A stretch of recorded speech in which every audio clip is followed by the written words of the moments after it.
I was watching two of my favorite movies the other day, and just as sort of an inside joke with myself, I just started noticing similarities between them.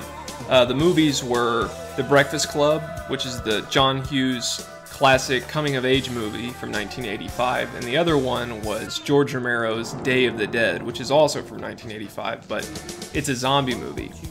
And if you don't know anything about the movies, in The Breakfast Club, the setting is that these teenagers have to spend their entire Saturday in detention in this high school where there's no one there and they're just hanging out in the library.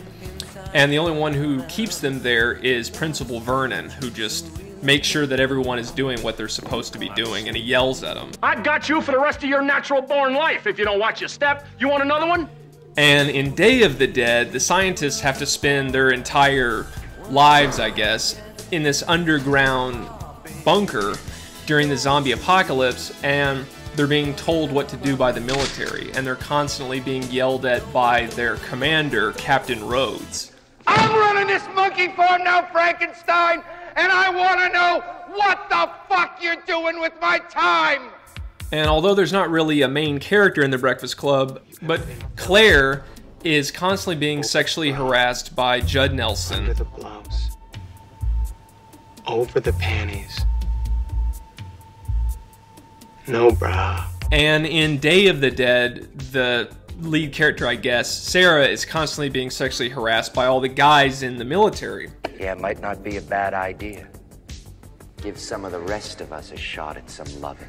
Hey, it's gonna be a long winter.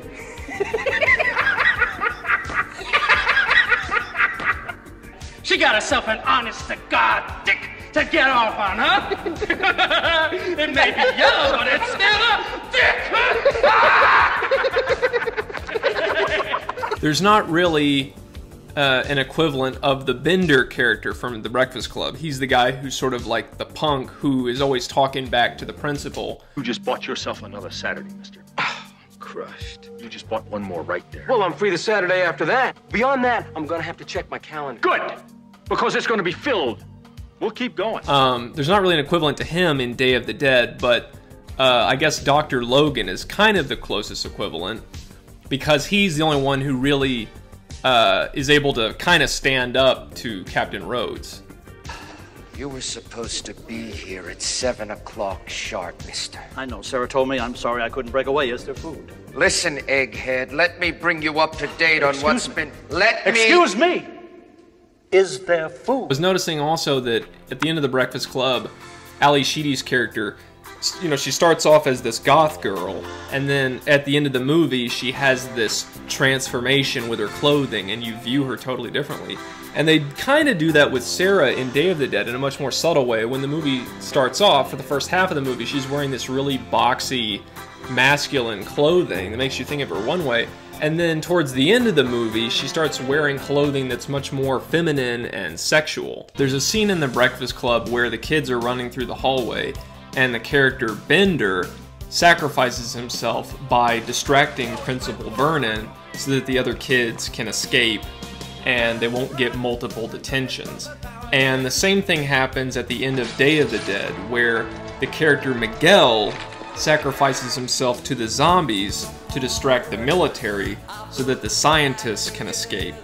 I think the ending of Day of the Dead is more satisfying because in The Breakfast Club, Principal Vernon ultimately confronts Bender in a closet and threatens to beat him up, and Bender can't do anything. Oh, tough. Hey, come on. Get on your feet, pal. Let's find out how tough you are. I want to know right now how tough you are. Come on, I'll give you the first punch. Let's go. And nothing really happens to Principal Vernon. That's what I thought. You're a gutless turd.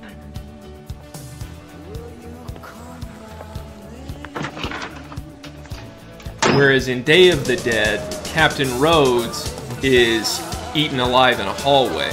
Although, since Logan is the only person who stood up to Captain Rhodes, unfortunately, he gets lit the fuck up.